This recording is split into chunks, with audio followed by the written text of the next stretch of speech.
রতনের জন্য খালার মনটা বোধহয় খারাপ হয়ে গেল। রতনের জন্য না, মনে হয় অন্য কোনো কারণে। কিছু না, আমি যাই। কি হলো, খাবার তো শেষ হলো না? জি হ্যাঁ, খেয়েছি। সনি দাঁড়া, একসাথে যাই।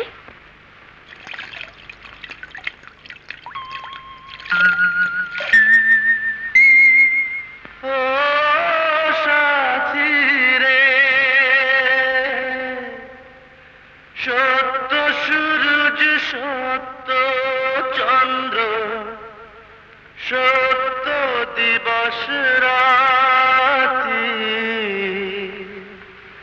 তারচি সত্য মোদের না প্রীতি।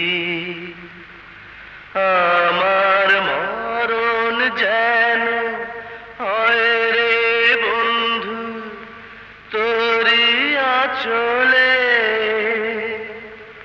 বন্ধুদের দে পরাণ আমার ফিরাইয়া তুই দে।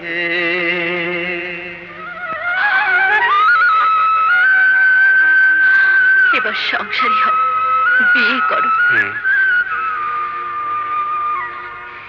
তোমার জীবনে আমি শুধু ক্ষতির বোঝাই বাড়ালাম রূপা। মনে হয় আমি যেন শুধু তোমাকে কদাতেই আসি।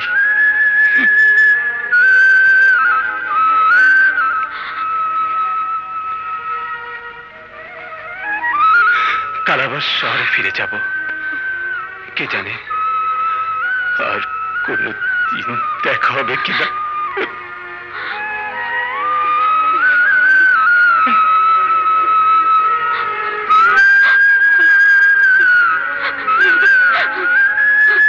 আমি যে না, নারী মিতু, তোর রূপা খালার মতো ওকে ভালোবাসতে আমি হয়তো পারবো না।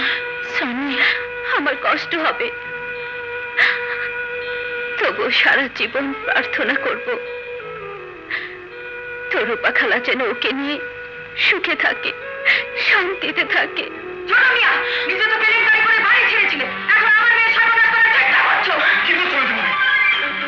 একটা বারোয়ারি মেয়ে মানুষ, গ্রামের ভদ্রলোকেরা যাকে বাড়ির মেয়ে বলে, উঠতি বয়সের ছেলে ছোকরাদের সঙ্গে যার ওঠা বসা, এমন ছোট লোকের বাসায় খানা পিনার জন্য আমার মেয়েকে নিয়ে তুমি অন্যায় করেছো ছোট মিয়া। কারোর সম্পর্কে না জেনে মন্তব্য করা ঠিক না ভাবি। আমার কথা তো তোমার কোনোদিনই ভালো লাগেনি। মেয়েটা তোমার গলায় ঝুলে পড়তে চেয়েছে, আমি বাধা দিয়েছিলাম। এককালে প্রেম ছিল বলে তুমি তাকে খাতির করতে পারো, কিন্তু আমি পারি না। ভাবি, তোমার জেদের একটা মানে বুঝতাম, কিন্তু তোমার মনের ভেতর এত অন্ধকার জানা ছিল না। দুদিনের জন্য এসেছিলাম, আর চলে যাচ্ছি। যাবার সময় তোমার সাথে তর্ক করার প্রবৃত্তি আমার নেই। শুধু একটি কথাই বলে যাচ্ছি, রূপা যদি খারাপ হয়, বাজে হয়, তাহলে দুনিয়ায় ভালো মেয়ে কেউ নেই ভাবি, কেউ নেই।